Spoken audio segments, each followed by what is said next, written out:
Ici Paris, un Congolais parle aux Congolais.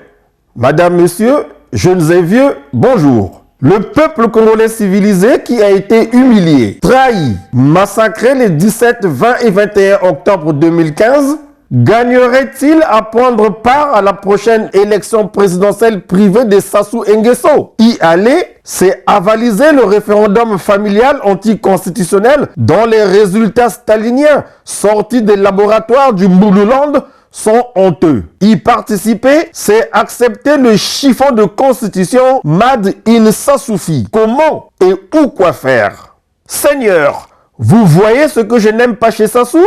C'est cette faculté qu'il a, son gêne d'accuser les autres de ce qu'il provoque comme désordre lui-même. 2016, c'est une année électorale.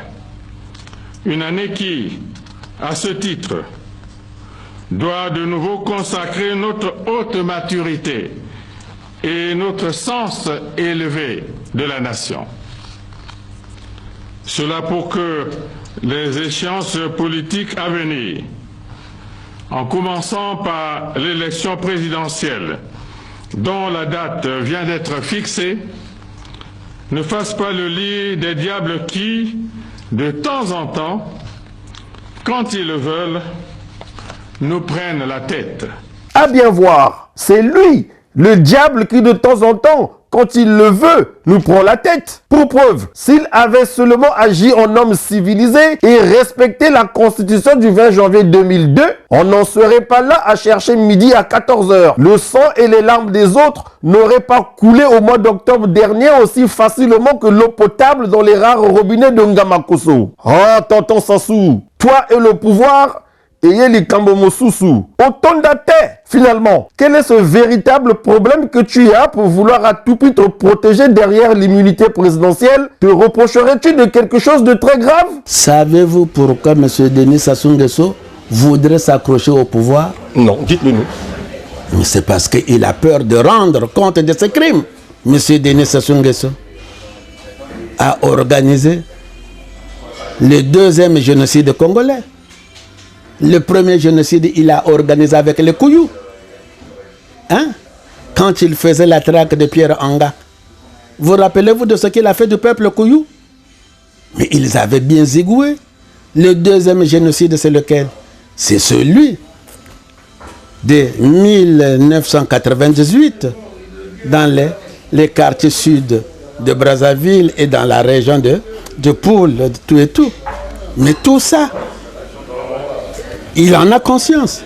Les disparus du beach, ça c'est des crimes de sang. Et les crimes économiques. Élection anticipée ou pas, Sassou ou pas Sassou, et si on s'en remettait aux cieux pour régler ce casse-tête chinois?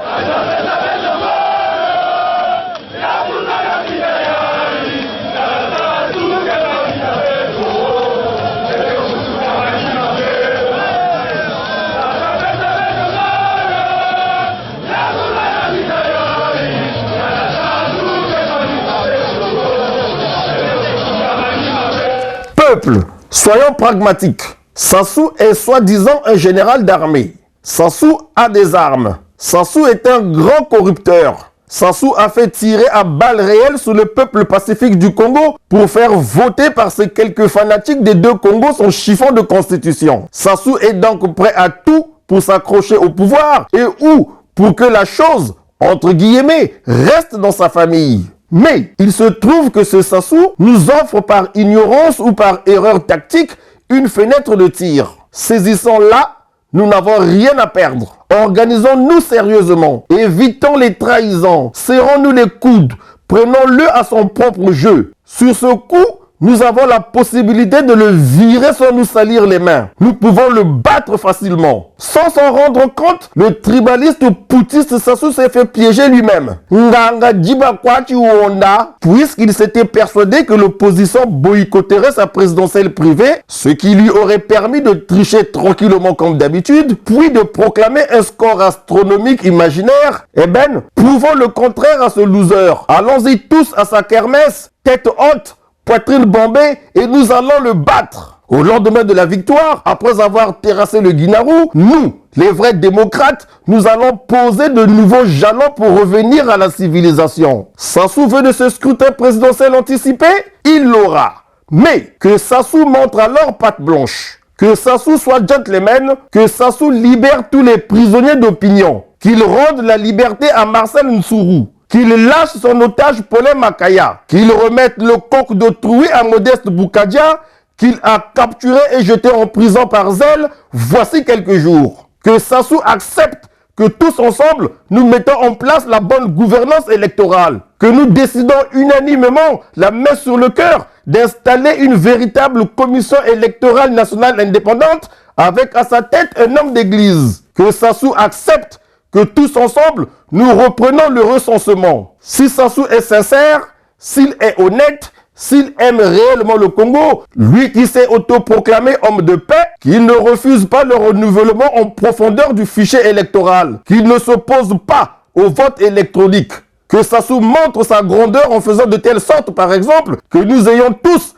un accès libre dans les médias d'État afin de véhiculer comme il se doit nos messages respectifs de campagne. Enfin, que Denis Sassou Nguesso accepte de démissionner, car il ne peut pas être à la fois juge et parti, à moins qu'il ait des intentions de bourrer les urnes et ou qu'il veuille nous faire comprendre qu'il est un bandit de grand chemin, point barre. Congolaises, Congolais, puisque vous êtes, nous sommes tous des démocrates, Sassou y compris, prouvons-le aux yeux du monde, en organisant des élections présidentielles libres et transparentes, invitant gentiment nos partenaires de la communauté internationale, ceux-là qui ont la bonne expertise en la matière, pour qu'ils viennent nous aider. L'Union africaine, l'Union européenne, les Nations unies, la francophonie. Bref, que Sassou prouve qu'il n'est pas un sauvage, qu'il n'est pas un fiefé menteur, ni un bluffeur, encore moins un manipulateur, qu'il fasse montre de sagesse, qu'il fasse la démonstration qu'il est bel et bien un bon médiateur international,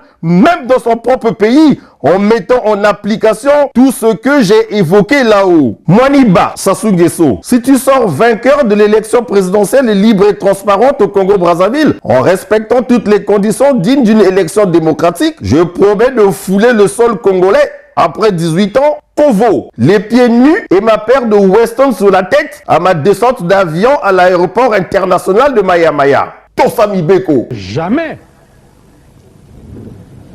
je ne pourrai accepter que la Constitution soit violée.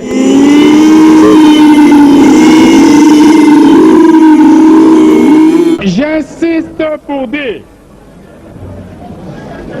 que lorsque la Constitution est violée, les démocrates ne doivent pas l'accepter.